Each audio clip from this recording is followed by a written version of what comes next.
The Spike and Jones podcast is graciously sponsored by Justin Richards, founder and principal at Team Richards Realty Group in Bellevue, Washington. When the average agent you meet on the street sells fewer than 4 homes a year, experience matters. Justin and his team rely on more than 30 years combined experience, multiple financial market up and down swings, and hundreds of properties sold when advising their clients on their next sound investment or pricing a home for sale. Their goal is always very simple: achieve the best home price results in a time frame that suits your needs, all with the least amount of stress to you as a buyer or seller. For more information, visit teamrichardsrealty.com. That's teamrichardsrealty.com, or call Justin Richards at 425-765-8088. And now, on with the podcast. This week on the Spike and Jones podcast. Yay, 2017. Spike and Jones back in the house. Spike and I basically had nothing to talk about, nothing of interest, nothing of value. Okay, interest to us. Perhaps, maybe, just maybe, you'll actually enjoy it as well. So thank you for biting down on that leather strap and bearing with us. It's like really bad dental work, you know, the kind without Novocaine. I think you might have had that. Anyway, here we go. Hold on. It's 2017 with Spike and Jones. Rock and roll. Ladies and gentlemen, this is Spike and Jones.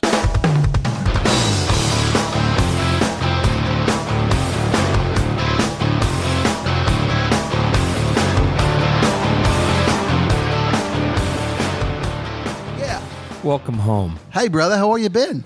How are you? How you been? How you doing? So it's today's January 12th, and the reality is I've been sick since the last time I saw you. Damn. Yeah, almost 30 days. So, syphilis again? Above the waist this time? It's herpes simplex 10. Was that Beverly Hills Cop? Yeah. Excuse me. Can I have that banana? No, the truth is, man, I don't even know how to hold this microphone anymore. It's been so long. You're fine. You do sound a little like you've been blowing horses. Thank you. Yeah, my throat has been expanded. For those in the audience who are curious. Little known fact about horses. Yeah. Lots of depth. Lots of depth. So my kids got sick. Typical, right? You have little kids in the household, and all 3 of them got sick. They all got the flu. And then my wife got sick because she tends to coddle them a lot during the night. Well, especially, just when you're a sick kid, that's all you can do. Absolutely. Oh, yeah, I've been there. And so it bounced around the house. Yep. But my wife, kind, special woman that she is, she said, I'm not going to sleep in the same room with you. I'm going to sleep with the kids since we're all sick, which was great. So I kind of cordoned myself off. And then lo and behold, in a house full of doorknobs, exactly. You get sick. Well, and I don't mean doorknob as descriptive of who you are as a person. I didn't mean that. That came across it's wrong. All the doorknobs. It came across wrong. No, but that's like the number one germ conductor of all time is freaking doorknobs. Except you cough, you touch, you wipe your nose, you grab a door handle. You know, that's it. Except I'm an idiot. And I went farther. Oh, what'd you do? You licked the door handles? Almost. So when I say lick the door handles, that's not a sexual euphemism for things you do with your wife to make her happy. It has nothing to do with the size of this microphone. Whatever we have to do to make our wives happy. You got to lick a few doorknobs. Pull the curtains back, lick a doorknob. Sorry. I've missed you too. I've missed you so much. There will be no Deep Six today, by the way. Deep Six is just catching up. That's all today's Deep Six is, just catching up. Yeah, no, but so what happened is I will, by the way, cough because I have the remnants of bronchitis, so I will be muting my mic about every 20 seconds. My kids got sick. It all kind of almost went away. And then at the very last minute, because it was so dry, we live out in, the far reaches of North Bend. Mm-hmm. And we live right at the base of Mount Washington. And we still have snow. We have tons of ice around our house. It's crazy. I probably have 3 or 4 inches of snow in my yard. Where's Mount Washington? I don't know that. If you're heading out I-90 and then you go through North Bend, here's the shopping centers and whatnot. And right in front of you is Mailbox Peak. Sure. Okay? Mount Si. Mount Si. Mailbox Peak, Mount Washington. Mount Washington is the one that looks like a pyramid. Okay. Looks like it's got the big pointy top. Yeah. So I live literally at the base of that, which is awesome. Yeah. Anyway, it's very, very, very cold and dry. It was 19 last night, etc., and just cold. My kids, they're kids, so they do lots of lip licking, so their lips are really chapped. And so I have, chapstick at home. I have 3 tubes of it. Well, for whatever reason, we couldn't find the other 2 tubes, and my kids were freaking out. And so I took mine and I put it on my son's. Applied, yeah. And then later on in the day, you just applied some I put germs. on me, and all of a sudden I just put their germs right all over myself. Sure. And so I got sick. Right before Christmas. Yeah, I'm so sorry. We were all sick for the holidays? We were all sick. Well, they ended up kind of re-popping, if you will. Yeah, I understand. Yeah, believe me, you share a cold around the house and it prolongs and extends. And it's brutal. Well, it went into the flu. Yeah. And then, so I got super sick, so it gets better. I got super sick, so I was actually like just in torturous pain. And plus I'm a guy. It might as well be like a childbirth, you know what I mean? Poor me. 99.4. Take me now, Lord. But that's the worst kind of temperature because 99.4 is just barely there. It's enough. It's like a fingernail that scratches your back over and over in the same spot. Yeah. It's not painful. It's annoying. Yeah. So I got super sick. I didn't know this, but my temperature wouldn't go down. I had 103. Damn. 103 for 17 days. Holy crap. Oh, it sucked. I mean, I was just miserable, and I kept going to meetings with people, and I was like, I'm a jerk. I'm giving them. You know what I mean? You are. You're kind of like patient X. Right, but I needed to do biz. Yeah. Yeah. I got to bring home the bacon too. Yeah. What little bacon there is, what 12-ounce package of bacon there is. And I called my business partner and I said, "Hey, Justin, I can't do this anymore." He goes, "Dude, you freaking go to the hospital tonight. Go to the hospital tonight." Yeah. Well, I went there and I found out I actually don't have the flu. Thank God I wasn't getting anybody sick at all. Yeah. I was lying to them, hoping I wasn't getting them sick, but I wasn't getting them sick. Turns out I had a pretty severe case of bronchitis and I had a really bad sinus infection. Sure. So they gave me meds. They put me on a nebulizer. Have you ever been on a nebulizer? That's what, if I remember correctly, a nebulizer is that thing that ripped through the galaxy. Malcolm McDowell's episode of Star Trek, right? That was the nebulizer. It's that big circle that like comes from the Death Star when it exploded. The nebulizer. We're going to get the whole planet's head clear. Exactly. Well, they forecast on Alderaan, 11,000 degrees. I love that. Yeah. 78, 11,000. Zero. What's that from? I remember that. There's a T-shirt. There's a weather forecast for Alderaan. Coming up later this week. Yeah. That's funny. 11,000. Zero. As if a million souls were suddenly quieted. So a nebulizer, I guess, is basically, it's a, I don't know, you put it in your mouth. It's a vaporizer. Yeah. But they put, it's steroids antibiotics and all these things. Okay. Well, you suck on this thing for a half an hour. And they tell you, this is exactly what the lady said, you're going to get a little buzzed. And I thought, okay, well, I hope it's like a Vicodin type buzz, the good warm, feels good, kind of want to keep the buzz going kind of vibe. Right, put on Nirvana record. And nothing happened except I felt cloudy, fuzzy, like we were talking earlier. Yeah. And then it's done. She comes and she goes, did anything happen to your head? And I said, no, man, I feel okay. And she goes, okay, good. She walks out. And then I swear to God, it was like somebody electrocuted my brain. For about 15 seconds, I heard this. It started with a sound, like a tornado coming from the distance. And as this vibration sound increased in my brain, inside of my head, my field of vision narrowed down to like that, just like 2 inches. It was so scary. I thought I was having a heart attack. I thought, oh my God, the nebulizer, whatever they just gave me. Right. I'm having a stroke. Yeah. And I'm like, oh my God. And it was like, and it goes pop. And my brain went, it was like, you know what I mean? And my ears were ringing afterwards. And she comes in and I go, and she goes, oh, you got the buzz. And I go, that ain't no fucking buzz, man. I was attacked. I was attacked by killer bees in my brain. Cyber attack on I've been hacked by the Russians, man. Yeah. Oh, and then I had a headache for like 3 hours afterwards. Ouch. Damn. Yeah. But it eventually went away. Did that take care of the sinus headache or the sinus infection and imagine which came with a sinus headache? No. The antibiotics that they gave me helped with the sinuses. Right. That helped me with the cough. Your respiratory I was having like fits, almost like I had whooping cough. Yeah. But I still, I can only talk for like 5 minutes. I'm proving it. And before I start coughing again, it totally sucks. That's psychosomatic. You talked yourself into that one. It is. So, how was your holiday? Tell us about your family get together with the 25 tables and 8 turkeys. No, it was not this year. It's funny. We had a relatively quiet family get together. We had our daughter came home from New York for the holidays with her new boyfriend, and when I say new boyfriend, it's only because I hadn't met him yet. They've been together about a year, which is bad for me not having met him yet. I knew of him and spoke with him by phone and by FaceTime, as it were.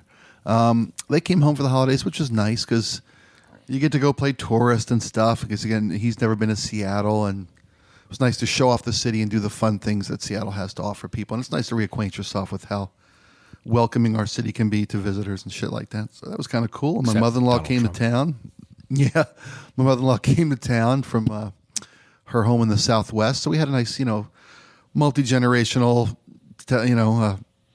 estrogen fest at our house, which was fun. My wife doesn't do Christmas well, and I think we've talked about that before. She's not a big Christmas person. It was really almost impossible to do Christmas when my daughter was out of town. My older daughter was still in New York. We tried the first couple of holidays without her, and no amount of Santaization of our home could get my wife out of her funk because she missed her girl. Oh. So last year we brought Ryan home for Christmas, and it made all the difference. And this year I made a vow that I'm never going to do the holidays without her again. I don't care what it takes. We're going to bring her home for Christmas because my wife, that's her baby. Yeah. And the little one's 13 now, so that's kind of cool. She's still clinging on to Christmas. Right. We've got I tell myself, she tells me she still believes in Santa, which is right. It's just you standing outside her window with jingle bells, right? I saw a beautiful description of how to explain Santa to your kids, how to break the myth to your kids, and it was really so well thought out and well written that we kind of put that into play. I'm of the stop believing, stop perceiving is our mantra at my house. Sure. You tell me there's no Santa, great. It's going to be an easy year for me. Yeah. This I'll quickly overview this. This lady said, "Look, here's the deal." I took my kid out and said, "Okay, it's about time. You're old enough to understand now and be brought in. You're Santa. And they're like, well, you have to pick someone." And be like a secret Santa, somebody that won't expect for you, and you'll get no credit for it. They will never know it's you. Pick somebody in your life, a neighbor down the street, or the story that I read was like this neighbor. The kid said, "Well, neighbor down the street I always see him going to the paper, get their mail every day in bare feet." So they bought this kid bought this neighbor a pair of slippers and left them secretly on their front door. And they said, we're all Santa. Wow. Santa's everybody, and it's time for that. You're old enough now. You've grown, and it's time for you to join. It's time for you to be brought into the secret. You're Santa. Wow. And I think that's such a cool thing to do. Brought for a into kid. the secret. I love that. Yeah. You're old enough to now. You get to be Santa too now. So. Wow. And that was pretty cool. So it was a wonderful holiday year. It was funny. We did Christmas at home and Christmas morning, Christmas Eve, blah, blah, blah. Christmas Eve, we have a couple family traditions in our house in that on my wife's side of the family, we all go to her uncle's house. My mother-in-law's 2 brothers come over and we all sing Christmas carols. It's the kind of family where, we only see some of them once a year. The rest of them we see, from time to time, and it's nice. But we all get together, and they're the brothers, my wife's uncles, are kind of religious guys, very religious guys, and there's a lot of praying going on, a lot of thanking the Lord, and that's fine. Yeah, sure. I totally respect that, and that's wonderful. Do you see them once a year at church? No. No, but I mean the whole idea of how people Easter and Christmas. Right. Twice a year. Yeah. but we go over there and have a wonderful Christmas Eve singing Christmas carols. And my daughter's been taking piano and guitar lessons and blah blah blah. My wife's uncles, one plays guitar, one plays violin, and so literally we all sit in a room and they play while we all sing a book of Christmas. We got a book of 10, 12, 15 Christmas carols, from religious to fun, blah blah blah. And my daughter played guitar this year for the second year in a row, and she really was. And it was nice to see the kind of the transition from the older generation to the next generation, and they were just so proud that she was playing so well and singing so well, and we had just a really fun night. It's awesome. I had Christmas morning with my family and my mother-in-law and everybody at home. And Christmas night itself, we go to our cousin's house every year for another big gift exchange from that side of the family. And that group of cousins is finally, after 10 years of their marriage pretty much being over, they're finally getting a divorce. They're still under the same roof. This is the people we were talking about a couple months ago for Thanksgiving. Yes. We did Christmas with them this year. Awesome. There's nothing so fun as to walk into a house where people really aren't speaking except on Christmas. Right. It's funny. That's what it is. It's funny as different dynamics play out, and you see family and God, the year's been tough on you, huh? Right, right. A lot of people going, yeah. It was funny. We're on Christmas Eve. We're over at the sing along, and a couple of the side of the family, the one daughter or whatever, and her boyfriend are total Trumpers, and it's funny because there's so many people that they're kind of spread out into different rooms and different collections of gatherings of people, and somebody comes in from the one room and says, "Oh man, they're talking. He's a big Trump supporter, and they're talking this, that, and the other thing." I look at my little cousin who's going to school at the UW. I think she's a junior at the UW, and I'm like, "You want to see me make somebody cry?" And she's like, "Yeah." So I just started, throwing logic bolts into the gears of this little Trumper's brain. And then just, I wasn't being mean. I'm just, asking basic logic-based questions of how and why, Sure. I said, I defy you to answer any question I ask you without using the word Clinton. Right. I defy you. Or fake news. Or right. Any of these catchphrases. This was before fake news was the buzzword of the week. Right. This was right. Christmas. CNN. This was 2 weeks ago, before fake news was a thing. God. Even so, as you know, I always try to steer away from politics, mostly because I'm probably the most uninformed friend of yours. Who actually, right? It's one of those things. I hate to admit it, but I don't care. I just freaking want good people to prevail, right? Which I get it. Maybe next time. Right, exactly. Yeah. Right now, probably not going to happen. Not going to happen. But yesterday, I didn't listen to. I'd listened to it on the radio. I didn't watch it. As you know, I don't have TV. And but inevitably, depending on which clique I follow on Facebook, right? But my liberal friends and my conservative friends, they've each got their perspective. Sure. But the one thing that couldn't be denied is Trump made himself look like an idiot yesterday. Whether you like him or not, which I know you do not. Right, no. And I don't. I didn't vote for him. I'm not a big fan. I don't want him to be our president. But I do, knowing that he is our president, I do want him to be successful because it puts our country at risk, right? But he made it so clear, not that it wasn't already before, but yesterday he made it so clear that he wants this to be like one of his companies, and that as long as we kowtow to his will, whatever that is, he'll be cool with it. But he's going to do what he darn well wants to do, right. no matter what the public wants.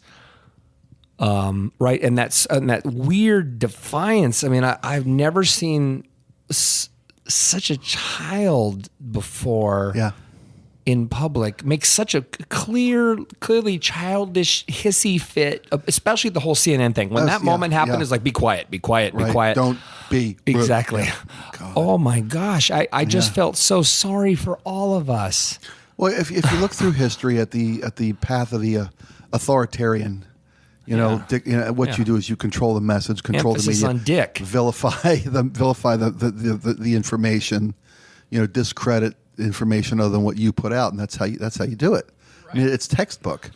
But I got in a fight, but I love getting into arguments with people about Yeah, somebody posted something on social media, which is, God love, we're all just unqualified. Absolutely. All of us. We all parrot what we've been told. Well, it's not For the even, most yeah, part. I mean, we're all, expert journalists. We're all investigative reporters. We're all constitutional scholars all of a sudden, because some blonde on Fox told me this, or Except me. some silver-haired guy on MSNBC told me that, Right. Right. Somebody's like, rooting for the president to fail is like being on a plane and hoping it crashes. Yeah, I saw that one. Yeah, and I wrote back, no, I think I deem it like, I'm on a plane and he's trying to crash my plane. Yeah. That's how I see this thing. Yeah, yeah. Do I want him to fail? Yes, because he wants to, take away people's civil liberties. He wants to strip people of health care. He wants to do all these. He's putting these policies into place, and these cabinet appointees. He's put a Secretary of State nomination in place for a guy who wants to lift sanctions on Russia, so that his company Exxon can go make $500 billion drilling for oil in Russia. Yeah. And so Vladimir Putin, who has a track record of murdering his opposition, jailing his dissidents. He's real true ex-KGB. He's a piece of shit. He's violated national sovereignty of his neighbors. Yeah. He's taking land.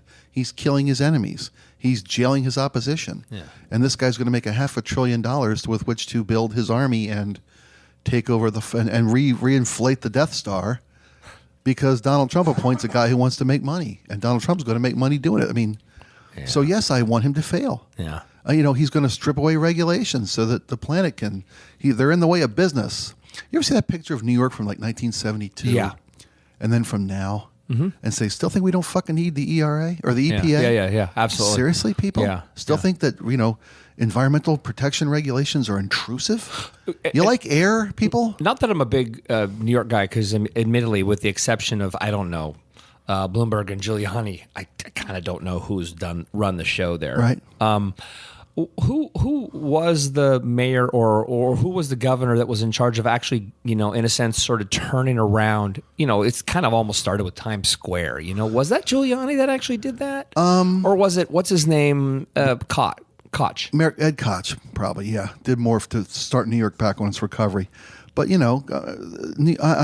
not versed in the history of New York politics either. But I know that there are people who have done good things. I just know what New York used to look like and know what it looks like now. Yeah, the 5 points. Yeah, I mean, troughs of human waste. Shit. Yeah. Well, I'm talking about that picture of the '70s. Yeah, no, I get it. The smog in New York. It was almost the same thing. Yeah.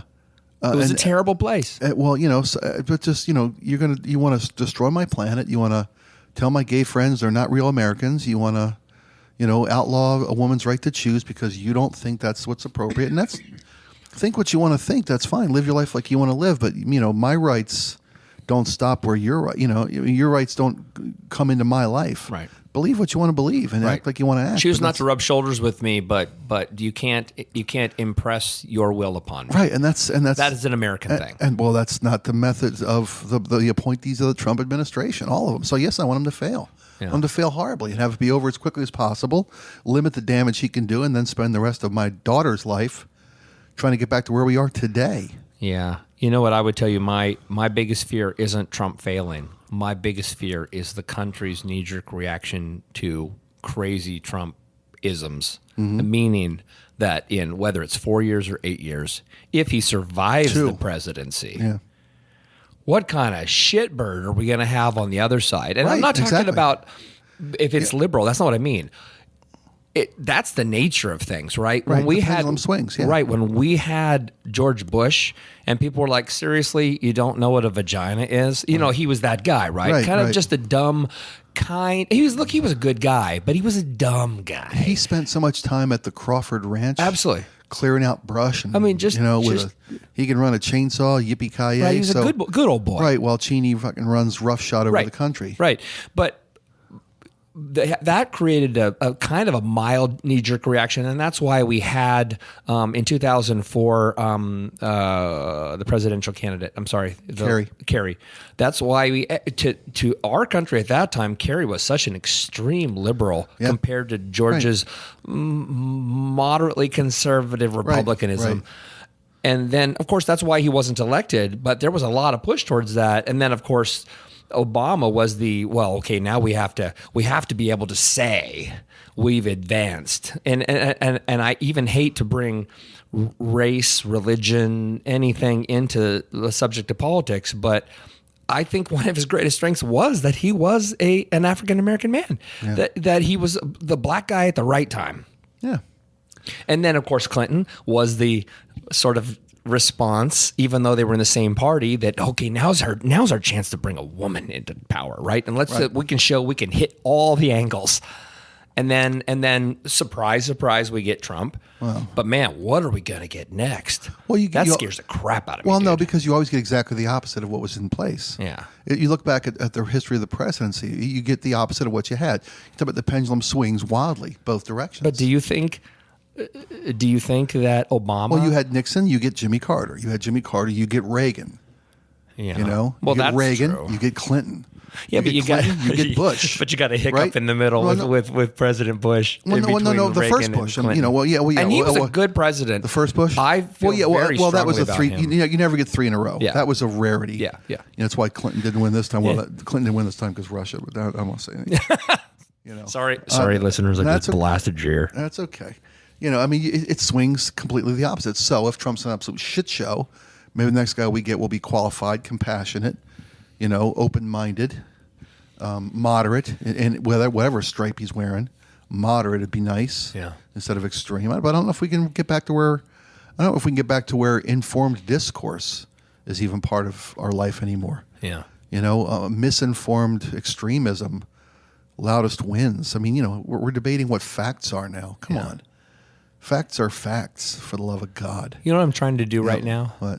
I'm trying to cough. No, I'm trying to fart. Okay. You know, I'm trying to fart. Yeah. Because we need to make this funny. Okay, well, yeah, I guess.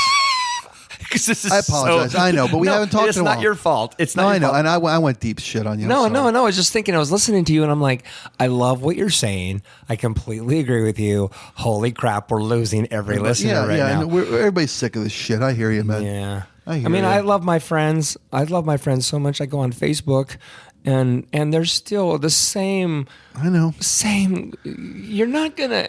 I don't care if you want to convince me, but quit talking about it. Just quit talking about it. Yeah. Nobody cares. Yeah, but you care, I and know. all your friends who are just like you care about what you're saying, but nobody else cares. What do you think about Meryl Streep, man? How fucking funny was that? Isn't that funny? That is funny. How funny? I mean, come on, really? Are you fucking people kidding me? Well, I saw this thing. She's overrated, really. Yeah. But I did see this thing afterwards that said, now I'm afraid we're going to get this political tangent this way now.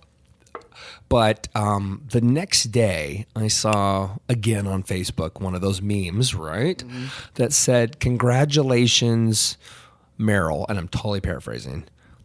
You just lost 50% of your audience.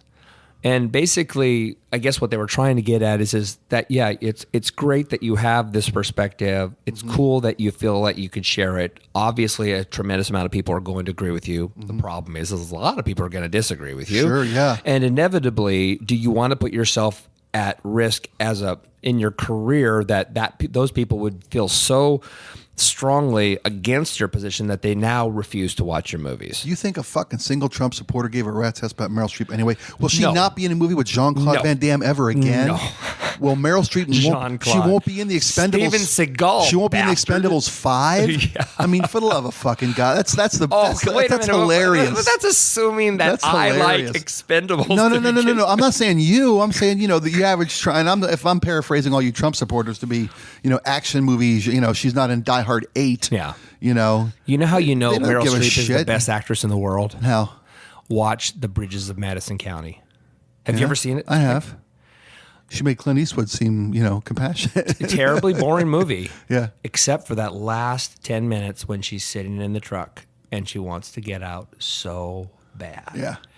I watched that and just started crying. I was just blown away by how much she was able to get me to buy into her character's pain without saying a word as she struggled to stay in the truck with the husband she doesn't want to be with. Yeah. Oh my God. Yeah. She's badass. She's overrated.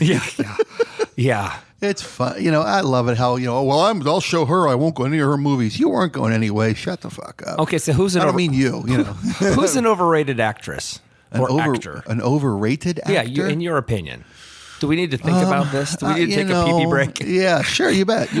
Overrated. I don't know, because I like who I like and I don't like who I don't like. And I don't see people I think are overrated. I don't bother to go to their movies, to my point. I don't give a shit. Well, we were talking about Nicolas Cage recently. Yeah, but I love some of his stuff, but some of his stuff's just horrific. Yeah. There's one of our sales managers has a meme on her office door here. It says, if Nicolas Cage can still get acting jobs, you can do this. So true. I mean, it's so true. That son of a bitch. But I love Con Air. I love me some good Nicolas Cage movies. There's some movies Nicolas Cage and I just absolutely love. Have you ever seen Vampire's Kiss, where he eats the cockroach? No, I have not. I can't say that I've seen that. It's the most overacted, insane. It's like, how about Ghost Rider? Wasn't that a bag of shit? Yeah, has a whole flaming bag of shit. And that's my favorite Marvel character of all time. Really, Ghost Rider? I love Ghost Rider. Nice. The actual comic book. Yeah, the comic book. Yeah. They need to make a terrifying Ghost Rider who is here because he's collecting your soul for the devil. They really need to make that an adult-oriented. It can't be cute. It can't be safe. It has to be a terrifying character. Yeah. You need to watch Vampire's Kiss. Okay. It's about a man who thinks he meets this, I don't know, girl who he believes is a vampire. And she bites him on the neck, and he now believes he's a vampire. He's a creature of the night. So he starts finding people that he can bite and take their blood. And he's getting sick.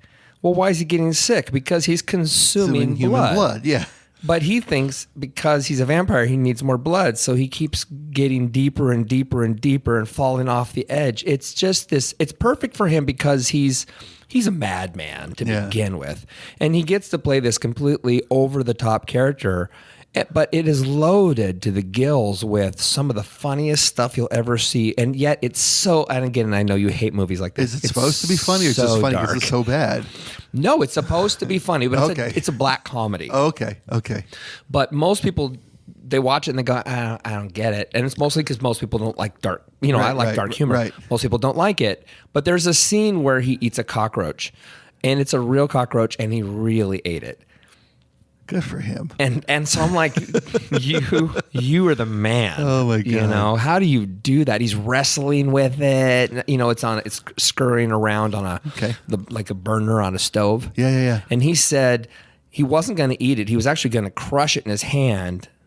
And then what happened is, and I didn't know they did this, but he said when I picked it up, it kind of nicked me. Like, I don't know if it was the skin of the carapace of the shell, or if it was actually like it bit him. They said, but it pissed him off, and so he shoved it in his mouth, and he's like just chewing on it, and then runs out of frame. And it's in the movie. And you're just watching it like, brr. It's disgusting. But what's a great movie that people, and we talked before about great movies that we love, favorite movies. What's a great movie that nobody's may have never seen? I know you got some eclectic taste, so you got a bunch of weird shit. Headhunters. Yeah. You ever see Copland? Yes, I love that movie. I love Copland. Yeah, that's one of those movies that actually proves that Sylvester Stallone is a fine actor. Great actor. He's actually a fine actor. Yeah. He's just chosen... he's chosen pop roles that he knows will make money. He can take advantage of his musculature and his thing that he does. No, Copland is fabulous. Copland's freaking great, man. Yeah, and I'm not going to give anything away, but that scene with the gun and the ear ringing and the disorientation is so intense and exciting. It's a really good movie. And that was the. Ray Liotta's in it too. Ray Liotta's in it. Harvey Keitel's in it. 96, I think. Probably somewhere around there. But the guy who did that was, what's his name? Something Patrick. The guy, he was the Terminator. He was the... Yeah. Was it Robert Patrick or something? Yes, Robert Patrick. Okay, yeah. Yeah, he was the Terminator in T2. Yeah. Yeah, that's one of those movies. I mean, there's so many of those sort of hidden gems, that would be... like, I mean, even The Crying Game. A lot of people didn't see it because they're like, I don't want to watch a movie about the IRA. What is, the last thing I want to watch is a movie about, Irish politics. Yeah. But it's a really well done. It is a great movie. Yeah. There's a lot of great stuff from the 90s came out. I'm like totally dropping the ball here. I like really, really esoteric stuff. That's the problem is if I'm making a recommendation, it's some weird Japanese movie. I was going to say it's some Asian death, yeah, mafia, like Asian Old Boy. vampire. Like, have you seen Old Boy? So Old Boy, for those of you who haven't seen it, this would be the one Asian movie anybody could take a risk on and thoroughly enjoy because it's a thriller. It's done really well. It has really great humor in it. It has a profound storyline. Old Boy. It's called Old Boy. It's Korean, so I can't understand a word. I have to read the subtitles just like you would have to. But it's about a man who is a drunkard. Okay. And I'm not giving anything away. And by the way, if you do watch this movie, watch the original Korean movie. Do not settle for the Spike Lee remake because it's not good. It's about a drunkard who ends up. The police come to take him away. You know, he's basically being public disturbance at a bus station. The police take him away, and he wakes up in a hotel room. And he doesn't know why he's there. He just knows he must have blacked out, and he wakes up in a hotel room. But he can't get out of the hotel room. And on the TV is news telling that he's because he's well known, is missing, and nobody knows where he's at. And he's like, I'm here. I'm in this room, but he can't get out. And then the door has a little slider on it, like a jail cell. Food comes in, slow. The door closes, and that's it. And then a couple weeks, he's having the same experience every day, watching the news. Food comes in. The food is always the same. It's always dumplings and rice. And then he looks up and he sees gas coming out of the vents. Yeah. And he wakes up. When he wakes up, he's been freshly shaven. He has fresh clothes on. This goes on for 15 years. And then one day, the door opens. Nobody's there. He's just let out. And the whole point of the movie is now he has to figure out who imprisoned him, for what reason. And it's a revenge fantasy. It's awesome. Wow. It's awesome. That does sound awesome. It's awesome. And it has... And Nicolas Cage is in this. It's perfect. Nicolas Cage. Which stage of hair plugs which Nicolas Cage was this? Is the 4 inches apart plugs. It's his the white shaved Barbie look. No, it's his Whitey Bulger look. Did you ever see that one too? What was it called? Black Mass with Johnny Depp. I haven't seen it either. I'd like to see that because that's a fascinating American gangster story, and I like Johnny Depp. I love Johnny Depp. Johnny Depp's not overrated. That motherfucker can act. No, it's so unfair because he's so pretty. Yeah. And from all accounts I've heard, a very, very fun, kind guy. Yeah. He was out in Carnation a couple of years ago for something and hanging out at a coffee shop, and people were like, "Oh my gosh, it's Johnny Depp." He's like, "Oh, thank you," and he would sit down and have coffee with them. I heard that too. That's cool. But I want to see that. I watched over the holiday. Oh gosh, what's it called? Oh God, I hate this. So Michael Shannon, the guy who was Zod, I think I talked to you about him before. He was in a movie, The Iceman. He played Richard Kuklexky or whatever his name is, the famous mafia enforcer. Okay. And it's really well done. And it's about a man, basically, he's a sociopath who loves his family to death, but will stick an ice pick in your head. Yeah. But he loves his family and just is gracious and kind, but he's evil to everybody else. No shit. And it's so good. Yeah, Kuklinski, I saw some interviews with him, and that guy was really, really effed up. Really? The real guy. Yeah, he exhibited extreme dislike to every interview. Well, you'd have to. Yeah. You'd have to be just broken. Yeah. To be able to do that. But he was what Charles Manson purports to be. Yeah. He's actually that guy. Yeah. Terrifying. The kind of guy where you knew you were in the presence of evil when you sat next to him. Yeah. So I recommend the Iceman with Michael Shannon, who's a very, very fine actor. Who's the guy who plays a young Professor X? You know the kid I'm talking about? Yeah. You know exactly. I don't know the actor's name, and I apologize. It drives me crazy. Yeah. We're gonna have to look like it up. pause this and Google it. Yeah, we can look it up. But yeah, he's been in a lot of things. He was in. He's making something now about a split personality guy. Did you see that? It's called Split or something like that. You want to search it on your phone? Yeah. Me too. Yeah. You folks at home can play along. You're probably yelling at the radio right now while we Google this. I stopped it. Okay. No, I didn't. Dang it. I just recorded us stopping Behind it. the Hang scenes. on. Hang on. Now we got to stop this because we got to figure this out.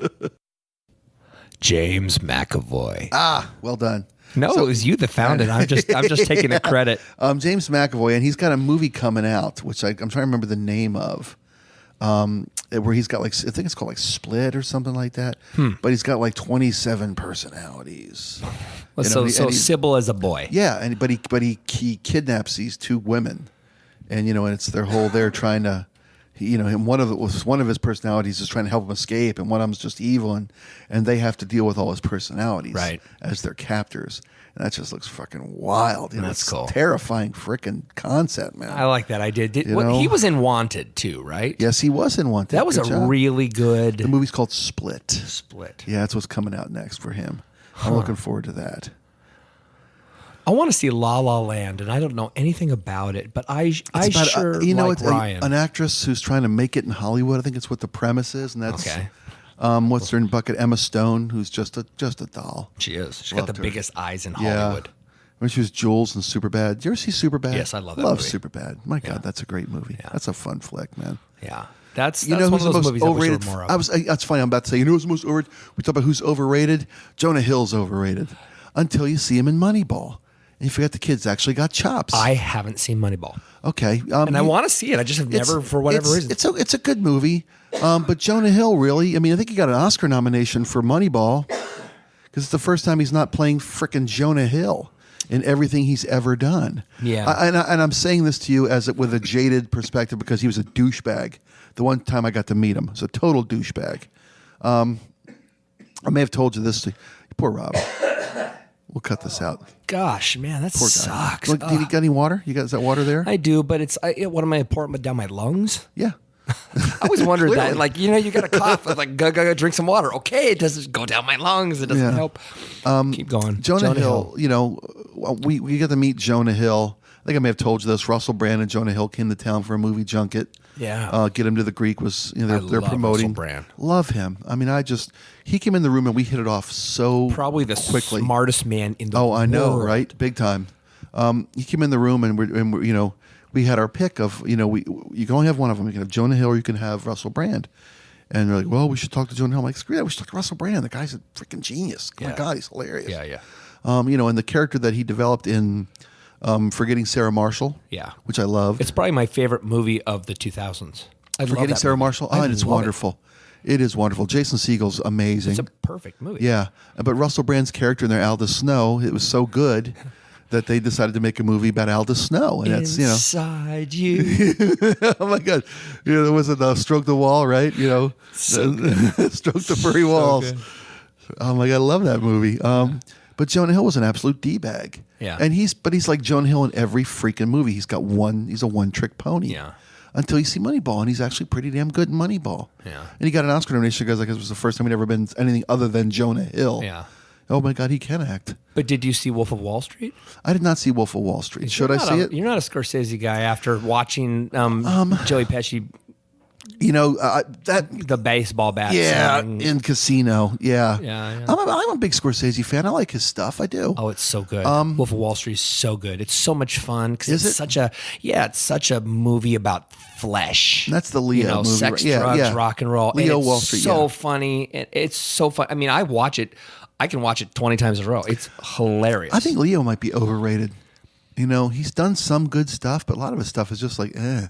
Yeah, but that second movie, What's Eating Gilbert Grape, when he played. Oh my God! Well, we were talking about Johnny Depp earlier, and that would be my go-to is Gilbert Grape. I agree. And for Leo too, and Leo's done some amazing shit. He was great. He was great in Titanic. Yeah, but you didn't know who he was when he did What's Eating Gilbert Grape. No, you did not. No, and you did I not. thought they had somehow figured out a way to teach a special needs kid to act that movie. Yeah, it's mind blowing. Yeah, the shave and a haircut to be. You know what I mean? He was just like gas in the bank. Oh wait, that's right. Matching the gas tank. Boom, boom. Yeah. So good. I thought it was a little overacted in Romeo and Juliet, the remake that Baz that was Luhrmann a did. crap sham. But I love Baz Luhrmann. Really? I do. What, that Moulin Rouge crap sandwich? You love that? Really? I love Moulin Rouge. I love that movie. But I know where you're going with this. What? I know where you're going with this. I saw that movie and I went in. So I was working in Bellevue. And I went in to see my buddy. There's your problem. I know. I went in to see my buddy, and I said, "Man, I watched Moulin Rouge last night. I love that movie." And he goes, "What?" He did the same thing you did. Yeah. He goes, "Did you take a gay pill?" I wasn't gonna. I started to go there. Yeah, I know. But it's just as an impolite and improper joke, which you do well to take a gay pill. We all would. movie. No, it's a piece of shit. It's you unwatchable. suck. I couldn't even get suck. through it. I couldn't get through it. It was so bad.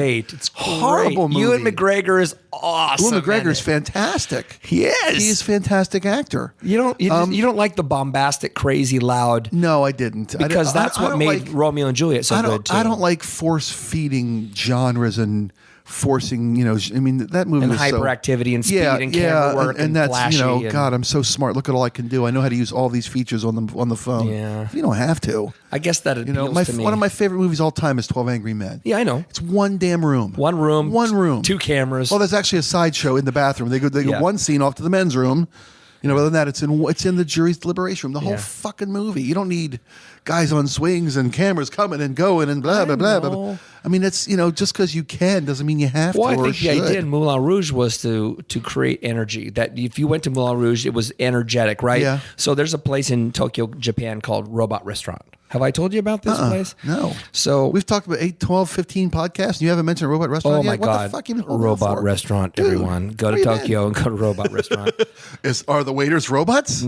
Well, kind of. Otherwise, I'm suing them for false So advertising. the place. So the man who bought this is ginormously wealthy Jetson fella or something. and like dropped $150 million on a restaurant. that. How's the food? $150. But the food sucks. It's not about the food. Well, see, here's your problem. So imagine this. It's basically a bar with stadium seating on both sides of the room, and down the middle there's basically like a roller skating rink type floor, just wood, wood inlaid floor, and they do a stage show, a moving stage show with tanks, robots, hot girls.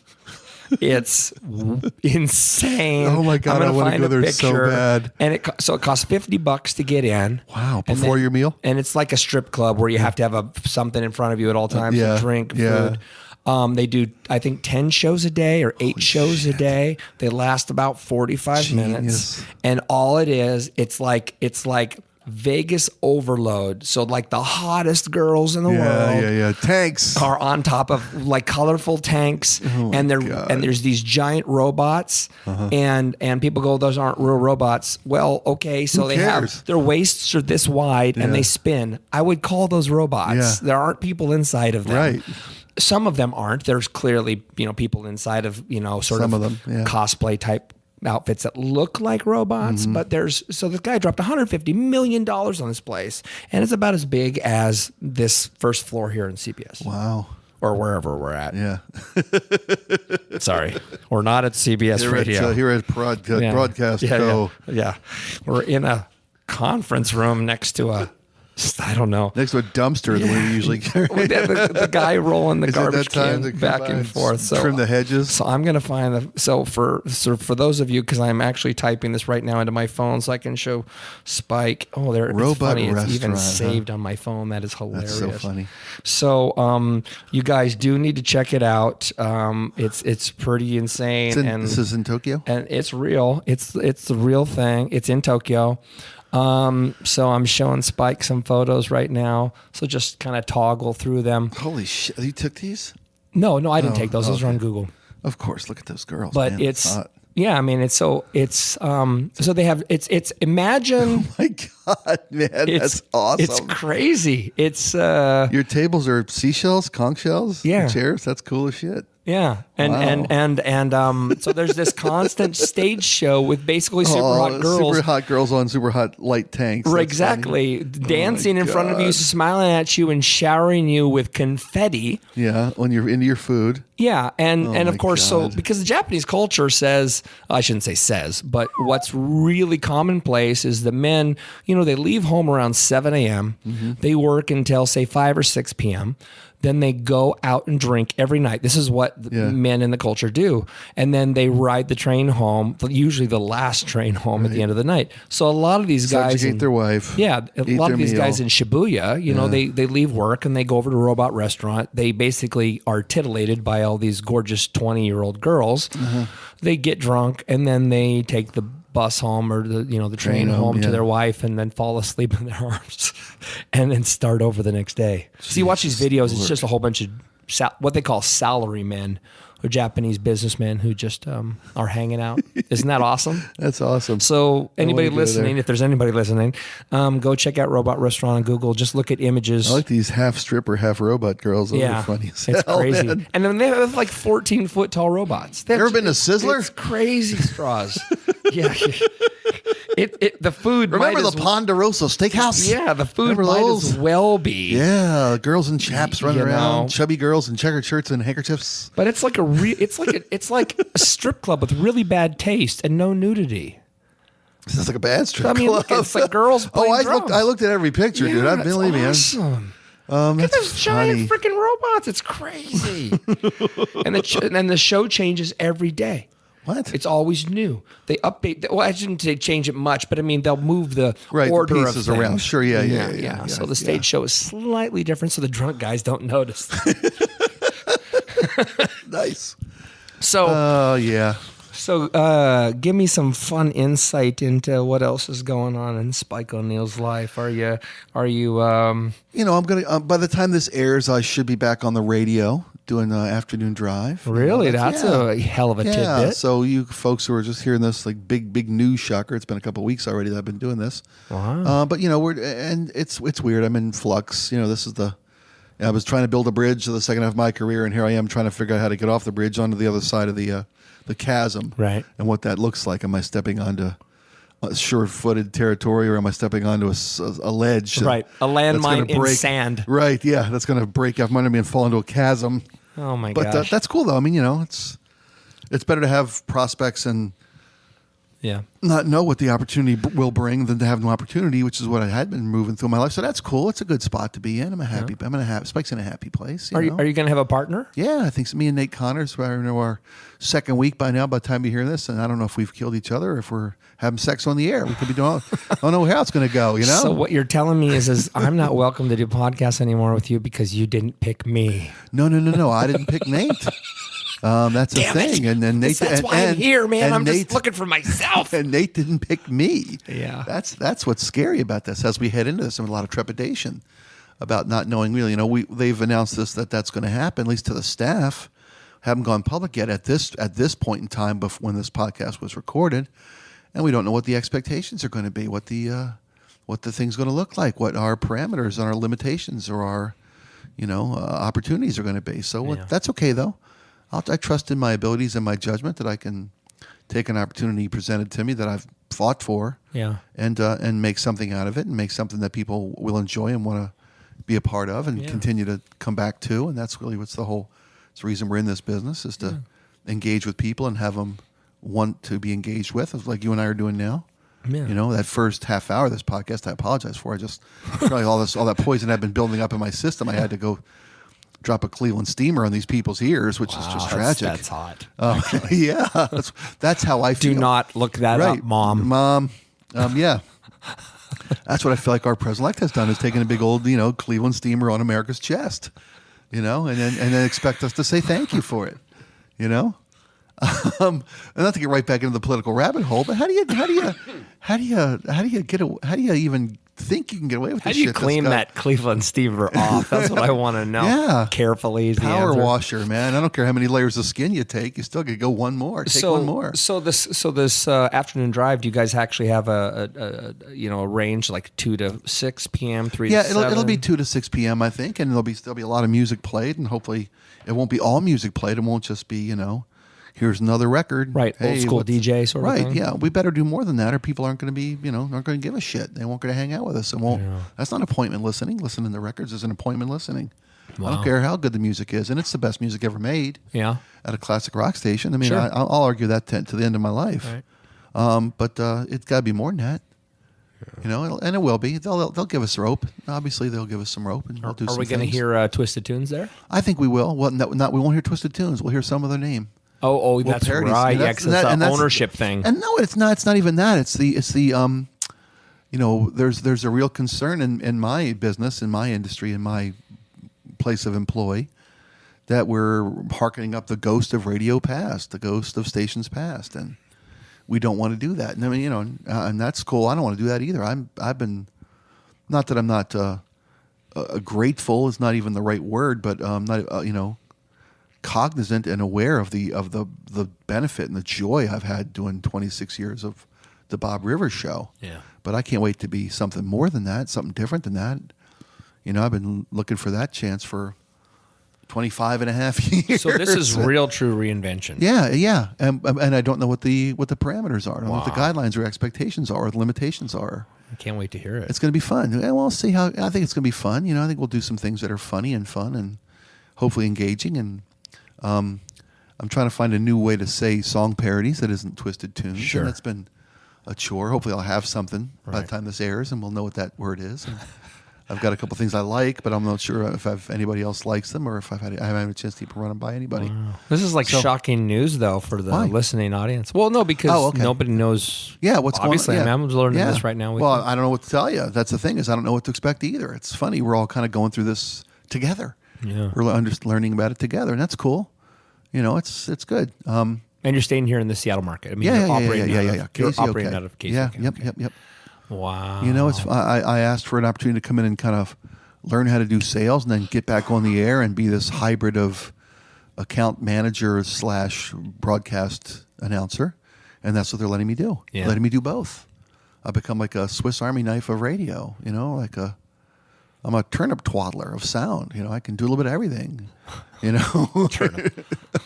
I always wonder what a turnip twaddler is. You ever read Bloom County? Yeah, but I don't. the turnip but I twaddler. know, but I mean, I man. just never Opus. really knew what it was. It's nothing. It's what do you want it to be? You're right. It's the Swiss Army knife. Bill the Cat, man. I love Bill the Cat.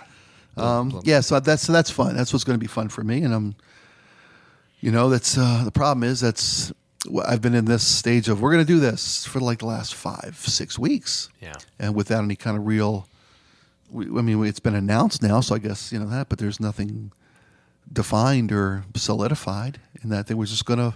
So you don't know when you're going hard yet. You don't know when Yeah. you're actually going to drop. Hopefully by the time this thing airs, I'll have been on the air for a while. I mean, it's even a couple days of, when are you going to launch? I don't know. Even that feels weird, Is it going to be simulcast? Maybe. No. I mean, in like in other markets, maybe? Yeah. No. Well, maybe How about eventually. Who internet? knows? Well, doesn't KCK run everything on the internet though? I don't know. That's a good question. I should probably find that out. Yeah. I don't think so. Kind of cut it into podcast Yeah, form. probably so, but not that there's enough content to be a podcast. I mean, how many would you click on and say, "Here's the Stones"?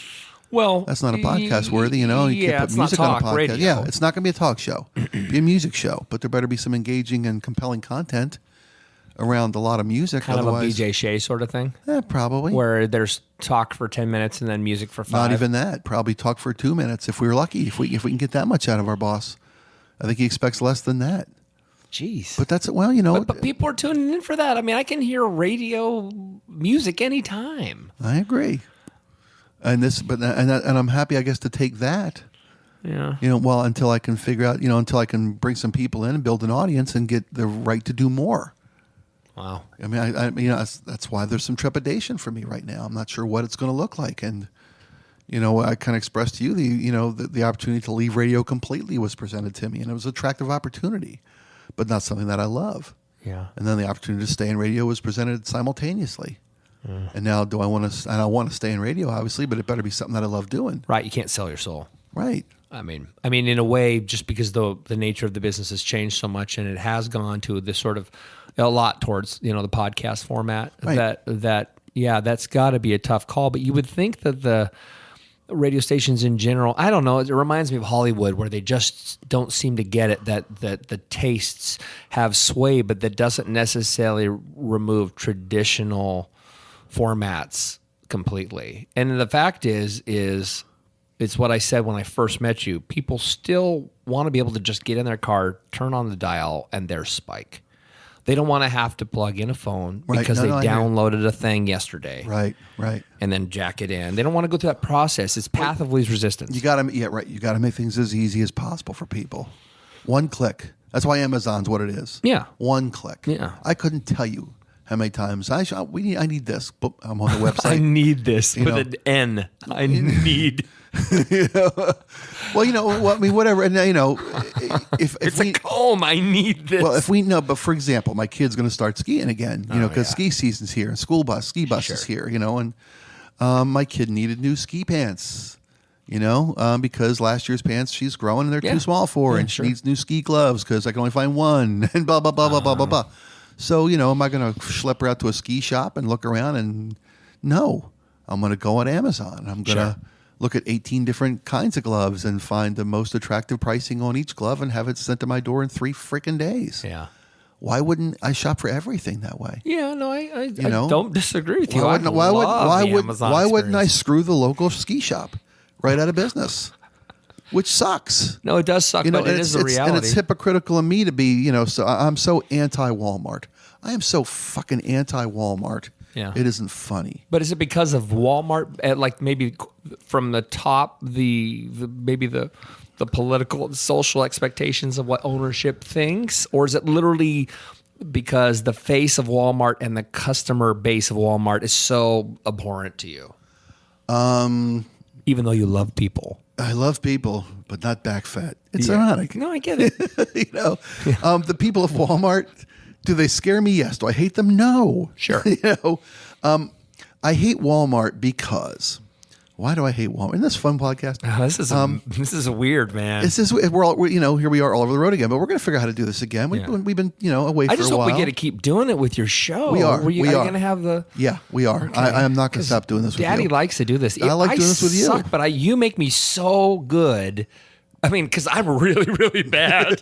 No, you're not. You actually make me really you make me decent. My mom says it all the time. I love listening to you guys. You have just great rapport. You should get married. I'm like, what? Well, not in Trump's America. Yeah. That's not happening. Mom, we're going to Ecuador. Right. Equator. How do you say that again?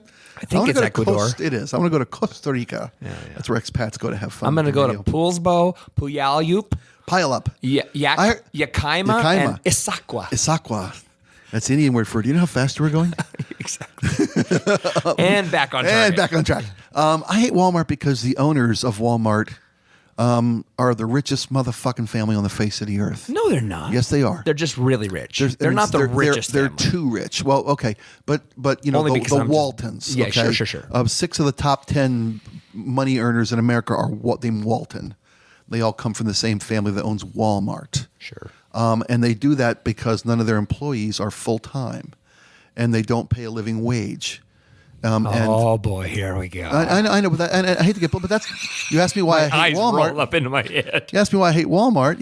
Okay. Because a majority of Walmart's employees seek federal assistance. They're on food stamps, right? They are. I love you so much.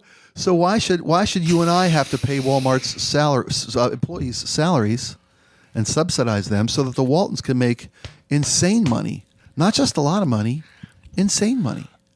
So, the argument against that concept or that thinking is, couldn't those uneducated, overweight, non-living wage earning people have the chutzpah to work elsewhere? To work elsewhere, live elsewhere, or go get a freaking education like Sam Walton did? In some cases, they could. Sure. In many cases, they can't. because when Walmart comes into town with their low prices. But does everybody deserve to be? I mean, I would love to live in Medina as a perfect example. Does everybody deserve a decent living wage? No, No. I don't think so at all. Do people who work? Nobody deserves it. They should work for it. I Okay. had to work for it. I agree. So did I. But Right. I'm no one at Walmart. I love you. No employee at Walmart is. You know what? I know I could work 40 hours a week and get benefits, but I'm going to stop at 37. That's not the I get case. that. No, I totally get that. That's a whole different argument. No, And I totally get that is entirely my argument, though. That is my argument. Okay. And that Walmart caps their employees at an unlivable wage, so they don't have to give benefits to their employees. It's a fact. Okay. They employ. But then shouldn't teenagers and say let's say 25 years and younger should Do you think a work there? 35-year-old working at McDonald's because they have no ambition, or because there's no opportunity to work elsewhere? I mean, Walmart. How many? Oh boy, we're going to open that can of worms. How many companies does Walmart put out of business? A lot. Right. So the people who used to work. But at is that a bad thing? when you If say they're better? they're only better because you and I could buy shit cheaper, and we don't care about that because. But this goes back to the Amazon argument, Spike. That's why I was getting around to my hypocrisy. Okay. Don't flip ahead in the book. No, I know I love you, dude. I know. Don't flip ahead in the Okay, book. okay. I don't like shopping at Walmart because it's right in my face how hypocritical I am. So you're reminded. I love this so much. At Amazon, I'm not reminded how hypocritical I am. I love this so You know? You're not reminded. One click. Ah, shit, it's gone. Okay, good. I feel better. Back to my cable television. Yeah. Damn it. I think I leaned on the keyboard and gave it that one click. I love hope my one clicking, credit man. card passes. It's great. Yeah, no, it passes. I'm good. So basically, because it's online, you don't have to do it in public. It's almost like admitting you dig porn, but you shouldn't. You can do it in the privacy of your own home. Yeah, of course. Well, I'm not going to. I'm trying to find a way to argue. Yes, I love porn because it's in my home. Of course. Would I go down to a little store somewhere and have people watch me walk in? Fuck no. Okay, so I had to stop it for a second because Daddy had to pee. I did 48 seconds. 48 seconds of continuous urine stream Nice. just now. That's a solid stream. So distractions aside, back to Walmart and the hypocrisy of Amazon. Well, my point being that the Walton family should be required to pay a living wage, shouldn't be allowed to limit their employees to part-time, non-benefit workers. Sure. Because they know that their workforce can be subsidized by taxpayers. It's kind of like the idea of an individual that, runs a company and hires everybody as a 1099, and so there's no Social Security tax paid. Right. Right? That's sort of the same thing. They're reaping insane benefits, insane amounts of profit on the backs of taxpayers' subsidized workforce. See, here's the thing. That's though. horseshit to me. But I'm not saying it's not true. I'm not saying that at all. I don't know. Right? How do you know? I mean, where did you get that information? Because I've never actually heard that. I'm not gonna lie. That a majority I'm of ignorant. there have and I heard it on TV, so it's probably not true. Wait, you heard it on know. CNN? No, I heard on Where they lie? probably NBC, Okay. probably MSNBC, probably read it online at CNN or Slate. Okay. Liberal media. Well, yeah, okay. Just because it's a liberal doesn't mean it's bullshit. You're thinking of conservative. That means bullshit. I didn't even kind of go there. That's the fear. That's the most terrifying thing of all this. But no. There have been in-depth studies done of the amount of Walmart employees who receive federal benefits, Right. in the way of Medicaid or food stamps to supplement their family's incomes because they don't have health insurance and they're not full-time employees. And Walmart would rather have 80 part-time employees than 50 full-time employees because there's more profit in it for them. But clearly the government allows this. Yes, the government does allow this. So should the government not pay these people benefits because they have jobs?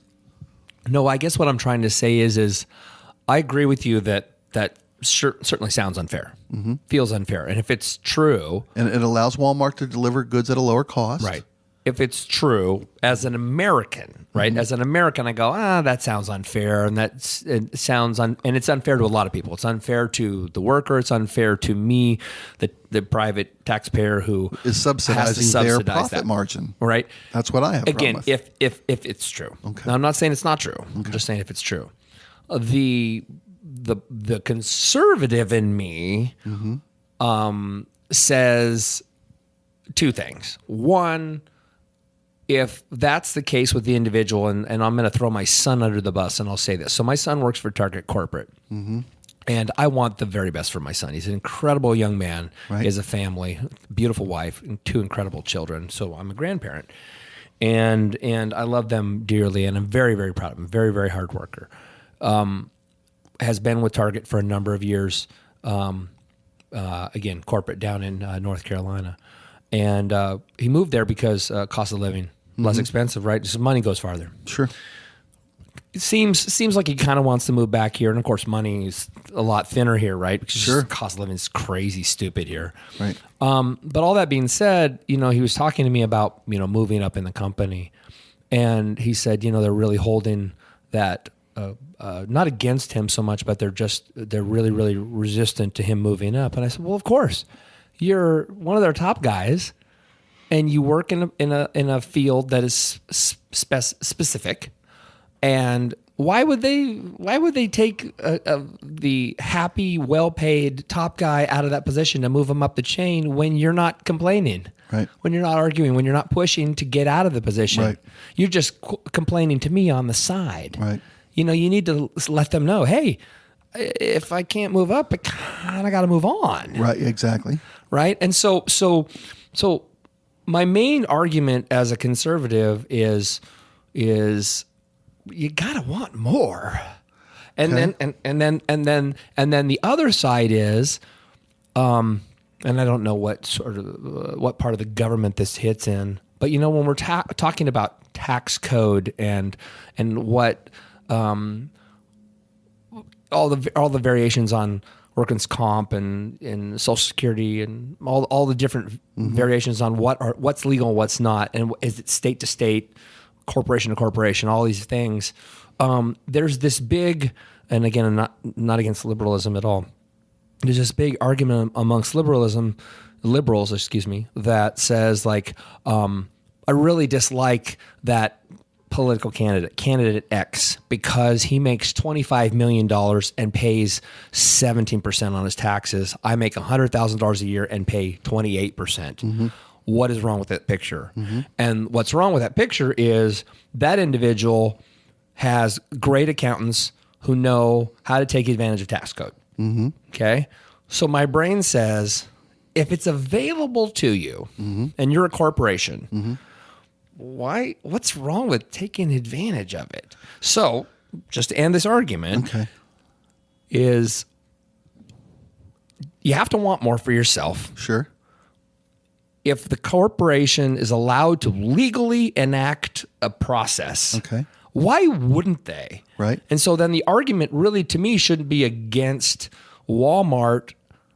And it's not necessarily against the individual who is getting taken or screwed by Walmart, but it's how come there are different rules for different levels? Okay. Because to me, it should be kind of all the same across the board. It goes back to that argument we had a couple of weeks ago about why isn't the popular vote the popular vote? Right. Right? Right. If you live in Montana, that's not my problem. In other words, why does your vote count for more? I agree. So right? So in other words, I'm all cool. I'm cool.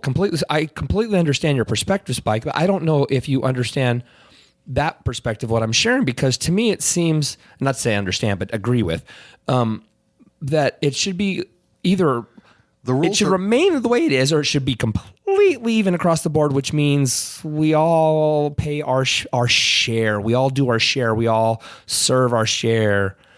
And then that's communism. Yeah.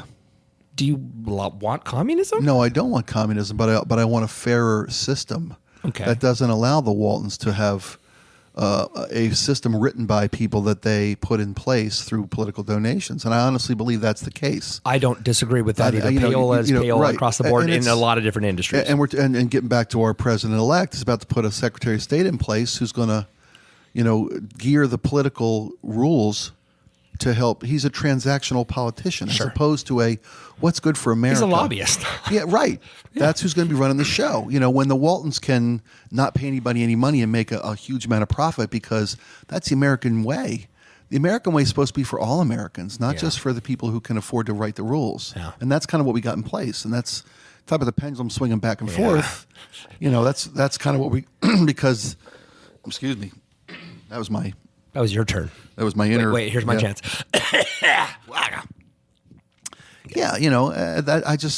I've got a cousin who lost his job, and the only jobs available to him and where they live is working for Walmart.